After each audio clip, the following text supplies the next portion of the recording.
Hi dancers, welcome back to my channel. I'm Claudia Dean, as you all know, and today I've got another quick tip video for you all, and it's about a different topic, which is how to remember choreography.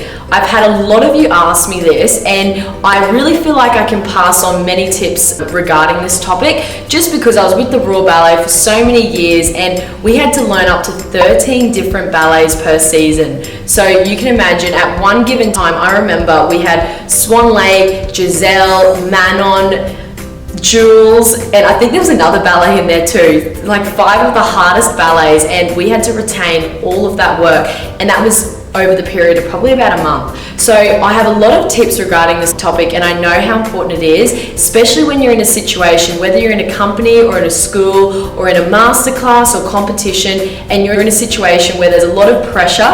It's really important that you can maintain and retain choreography really well. Now, first of all, I just want to fill you in. The Royal Ballet have been in Brisbane, which has been absolutely amazing because I've been able to catch up with all my friends and colleagues that I used to dance with, and it's been really great because I was actually speaking with first soloist Claire Calvert, and she's in the Royal Ballet, and I wanted to get her view on how she remembers choreography because obviously she's in it at the moment and she has to learn so many different ballets still, and the choreography would be very difficult too, not just basic steps. This is, full ballets. Claire said to me when she goes in the studio and she's got a new choreographer in front of her, she actually does find remembering choreography quite difficult. So you really have to work for it. It's not something that everyone finds easy. Obviously some people might be quicker than others, but I certainly had to work for it too. So it was great to be able to relate with Claire on this. Basically what works for her is she really sticks to repetitiveness. So she knows that as soon as she gets into the studio, she has to repeat the steps.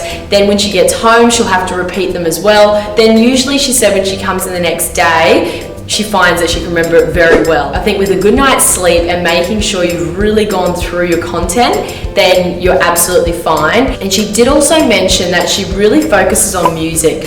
Obviously it's great to be a musical dancer because it means the music can really drive you. So Claire said that really the highs and the lows in the music will really guide her to where she's meant to be when she is performing or having to remember these steps. And now I want to pass you on my tips. So my first tip for you all is to write the choreography down. Now, this might sound crazy to some people, but it honestly works. I've been in situations with the Royal Ballet where it's been a soloist role or something very important. The dancer goes off and you're the cover and you literally have to step in overnight, and that can be very daunting, but you've got to have your own ways, once again, how you remember the choreography and how you're going to remember all the technical things on top of that as well.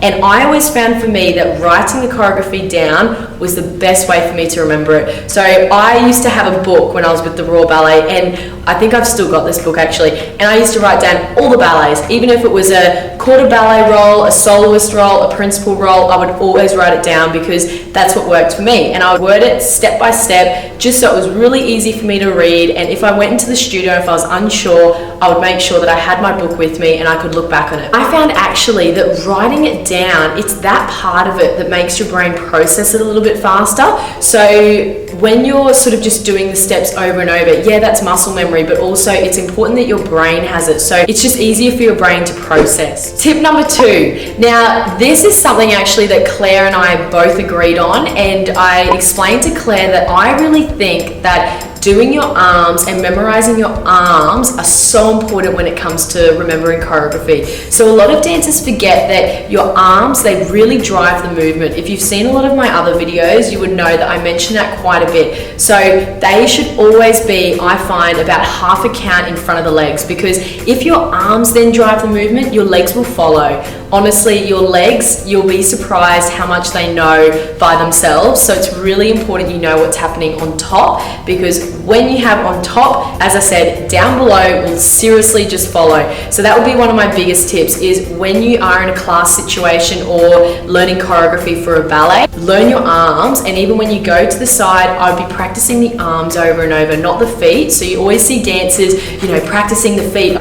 Forget it, practice the arms because it really does help. My tip number 3 is to find a pattern in the combination. So this one is mainly for classwork, you could say, but generally you'll notice that when a teacher sets an exercise, even if it's something like glissade semblé, changement, changement, glissade semblé. So your body will find the pattern. So think of it as you do 2 glissade semblés, 2 changements, another glissade semblé at random. And that's how I would remember things. So I'd always sort of categorize steps into either pairs or singulars, just so that I could remember it quite easily.